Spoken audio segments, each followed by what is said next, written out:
We finally got an update to CS2 after 2 weeks, but it was just Valve adding in AMD Anti-Lag 2. It's a pretty big difference when you compare today's update for Counter-Strike to today's update to Dota 2. Now, AMD followed along with their own blog post talking about this setting and CS2. Some players with AMD are reporting that they actually don't see the setting live in their game just yet. Now, in their blog post, they show a few official benchmarks of how AMD Anti-Lag performs, but is this really all Valve has for us CS players? We waited 2 weeks for this update. Before we continue, Clash GG has a summer event live right now where you can collect oysters and win skins as they're giving out 500,000 gems. You can get oysters by playing your favorite game modes, but it won't last forever, so deposit with code WATERCS for a 5% bonus and then easily withdraw when you are done. In the game files of the recent update, very little was actually changed, but one thing which was new is a brand new line which is related to VAC, which is this new console command called sv_vac_web_API_auth_key, which is said to be related to a key for when posting to VAC related web APIs. Now, what exactly does this mean?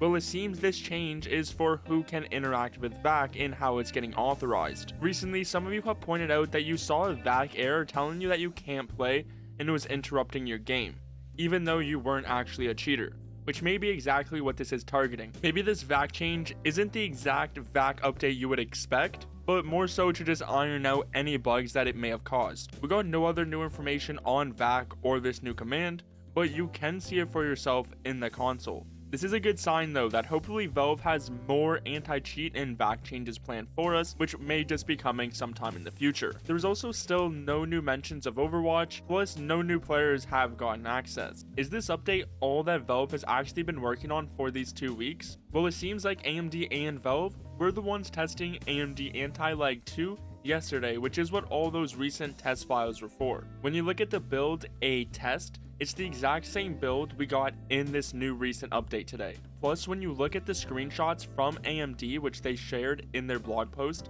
the timestamps, well, they are from yesterday. Now, as well today, there is a huge rumor going around that Microsoft is planning to buy up Valve for $16 billion.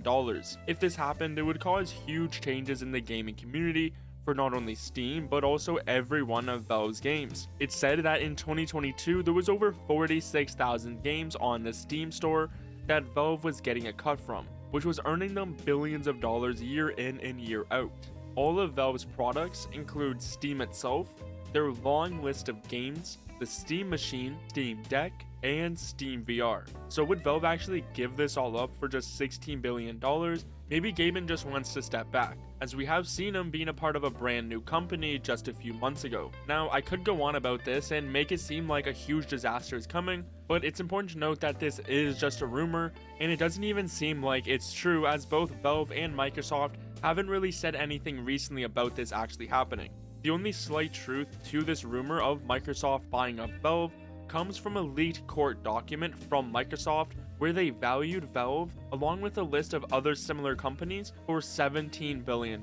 But this isn't new, and it came out in 2023. Unless we hear more news, I wouldn't really even worry about this.